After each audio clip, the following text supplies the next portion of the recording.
I really backed into making films. I'd always been a fan of films, but I always had worked in the theater.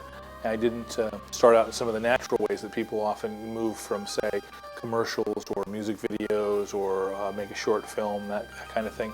I was a writer, and I also directed in the theater, and someone saw a play of mine and wanted to turn it into a screenplay and make a film out of it. So I gave them the option for it, and I sat around waiting for them to make that film, and I couldn't believe how long it took. You know, now I realize how long it does take to make movies, but at the time it felt like this incredibly long period of time, and I thought, you know what? I've seen all these people, Robert Townsend used credit cards, and Kevin Smith, you know, got this money, and Robert Rodriguez, he sold his blood. I can find some money and I'll make a movie. And I ended up, because of that waiting process, deciding to make a movie on my own. And so that's what I set out and did. New neighbors, though. Yeah, it looks like it. Did you meet them yet? You want to give people a chance to settle in, you know? The newest project I'm doing is called LAKEVIEW TERRACE. It's a thriller. Sam Jackson plays a Los Angeles police officer who terrorizes a young interracial couple played by Kerry Washington and Patrick Wilson. And the film deals with the kind of racial and gender dynamics that are at play during this confrontation. Thought I heard somebody moving around over there. Did you see anyone? No. I just see you. Sam was attached to the material before I ever got involved, and so I always saw him as this character, and I think it's a great character for him. It takes the kind of goodwill that people bring in about him, thinking Sam is this cool guy, and kind of subverts that. You know, he plays what you essentially think of as the villain, and yet I think he humanizes the character a great deal. Boy, you got a lot to learn. What? Never roll your window down when somebody does that. No matter where you are, Chris. Scared the hell out of me. So it was a pleasure to watch him work and to see somebody who understands filmmaking so well and how he reserves his energy and his focus is so sharp. And Kerry was this kind of wonderful, larger-than-life personality, a very small young lady, and yet she's got like the biggest laugh and voice that booms out. It's nice to be around people who are committed to what they do, and you can tell when they're on set, you know, that they love their work.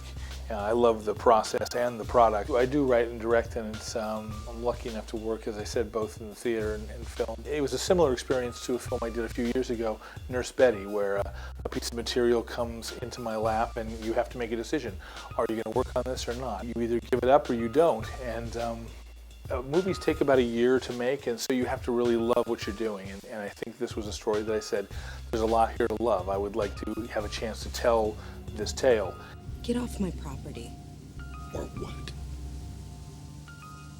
You want to call the cops? Here, I'll tell you who's on duty. It's great to be able to pull a story out of your own head, but you know, in this case, this was a screenplay written by somebody else, and so it was nice to work almost in an editorial capacity, being able to say, this is what I think is great about your script, and this is what needs work. Brought in another writer and worked with him. I did a polish on the script myself. I take input from the actors. Sam was very instrumental in helping to create the very believable backstory for the character. Everybody had, you know, thoughts, and I appreciate when actors are, again, committed enough to want to help shape the story rather than just doing whatever you say. For me, it's always great to get a chance to use the writing muscles and, you know, and help a script to be the best thing that it can be. But it's also interesting sometimes to not have written something and step back a bit and be the director who looks at things from a certain distance and has a perspective and creates something new out of this blueprint that we start with, which is the script. I hope it's a couple of things that people will walk away from LAKEVIEW Terrace with. I think I haven't done my job if they don't walk out feeling duly thrilled, that they haven't gone on a roller coaster ride, which a thriller usually is.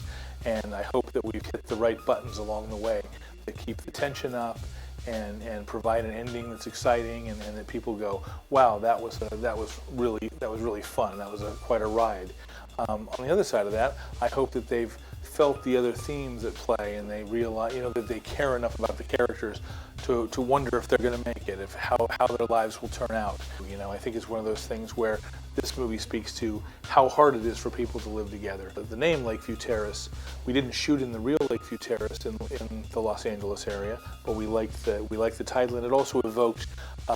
This is a place where Rodney King was pulled over, famously, in Los Angeles, and you know, I think he asked a very provocative question about can we all get along? And I think as we made the picture, we sort of looked at each other and we said, just barely, you know, and if we really work at it. And I think that's what people today sometimes don't do as well as we might have in the past. I think it's become a society that we quickly dispose of things, of friendships, of partners, of lovers, of, you know, our own children sometimes. You know, we don't want to work hard at things.